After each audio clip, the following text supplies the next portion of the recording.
Couple won't take down Christmas lights, so grumpy neighbors take revenge. Phil smiles at his wife Rosie while he watches her sing along to their favorite Christmas song on the radio. As the couple drives along the highway with their trunk full of gifts, it was safe to say the festivities were in full swing.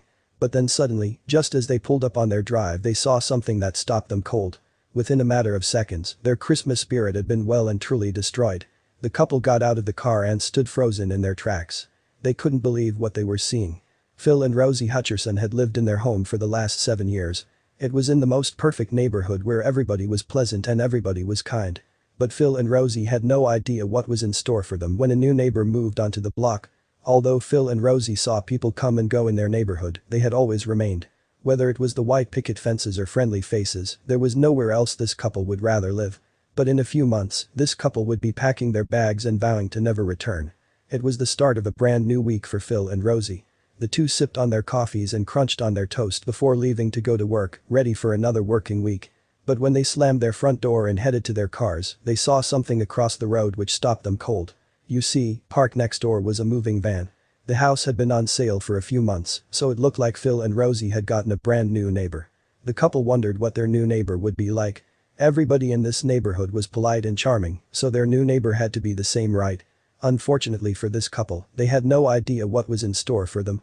Phil and Rosie weren't afraid to make friends. In fact, they always made sure to welcome any new neighbors into the community straight away. It was in their nature to be kind. So when the couple finished work later that day, they walked around to their new neighbor's home, armed with a basket full of baked treats. Rosie rang the doorbell and waited for the new neighbor to reveal himself. After ringing the doorbell and waiting, finally, the front door opened and Phil and Rosie were introduced to a man called Jacob. Their new neighbor didn't really say much. He grabbed the treat basket from Rosie, muttered thanks, and slammed his door shut. Maybe he was just stressed. Either way, he seemed nice enough. But Phil and Rosie had no idea how wrong they were. A few weeks passed, and it seemed like Phil and Rosie's new neighbor Jacob had settled in fine. Although he rarely ever said hello or acknowledged the couple, Phil and Rosie made sure to always wave and greet him. But when December arrived and the festivities were in full swing, Phil and Rosie had no idea their new neighbor was about to ruin their Christmas. A massive fan of all things Christmas, Rosie really went to town when it came to this holiday. Her decorations were far more than just a few trinkets and a well-dressed tree. She transformed her and Phil's house from a modern suburbia home to Santa's grotto. Everybody who ever saw and set foot in Phil and Rosie's home always lit up with holiday joy. Apart from one person who was determined to ruin everything. Phil and Rosie had spent their Saturday finally completing and fixing their Christmas lighting for the exterior of their home. The two stood at the front of their house, and Rosie pressed a button which instantly lit up their home. It looked absolutely gorgeous and was the kind of Christmas joy that this street needed. But then she saw her new neighbor appear and walk over with his face scrunched up. She had no idea what was coming. Rosie and Phil could see their neighbor march around with a look of disgust on his face, like he had just stepped on gum. The couple looked at each other and put on a fake smile for their neighbor who appeared in front of them. That their neighbor said, pointing to their house, that needs to go. Phil and Rosie looked at each other in disbelief. I'm sorry, what? Rosie asked, not really believing what her neighbor had just said. She felt her blood boil and she told him, no, they're Christmas lights and it's Christmas, and they're staying. But the neighbor wasn't too happy with her response. He started swearing at Rosie, his voice getting louder. Phil intervened and demanded the neighbor to back off, but this neighbor wasn't going to. In fact, what he was planning to do was something truly unimaginable. After the neighbor retreated back to his own home, Rosie turned to her husband. How dare he? She said. There's no way we're getting rid of the lights. Rosie and her husband turned to look at their illuminated festive home, and they knew it was staying. Meanwhile, their neighbor was getting ready to unleash his revenge. Phil and Rosie spent their Saturday afternoon buying last-minute gifts for Christmas. With their list ticked off, they sipped on their festive hot drinks and drove home. Driving along the highway, the couple sang along to their favorite Christmas song on the radio. But when they pulled up to the drive, what they saw left them lost for words. You see, the grumpy neighbor that had demanded Phil and Rosie to take down their decorations and lights now had lights on his own house. Only his decorations weren't festive, and in fact, they didn't spread any holiday joy at all. They were decorations that left Rosie and Phil feeling sick to their stomachs. On their grumpy neighbor's house, Phil and Rosie could see his decorations spelled out a rude word. The cuss word also had an arrow underneath pointing to Phil and Rosie's house. Straight away, Phil and Rosie felt fire in their stomachs.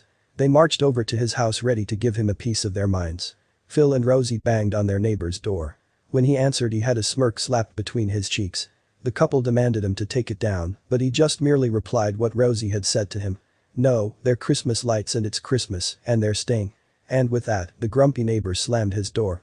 Although they tried their hardest, Phil and Rosie were unable to get the neighbor to remove his lights. They contacted their council, but Christmas lights were the least of their worries. They even got featured on their local news. Sadly, the cuss words stayed there blinking and offensive. It was time to take matters into their own hands. The first step? More lights. A lot of them. With the stores still packed to the brim with holiday decorations, there was plenty to choose from. Multicolored bulbs, twinkle lights, and a few other choice adornments filled their cart. If their neighbor wanted a Yuletide battle, he would get it.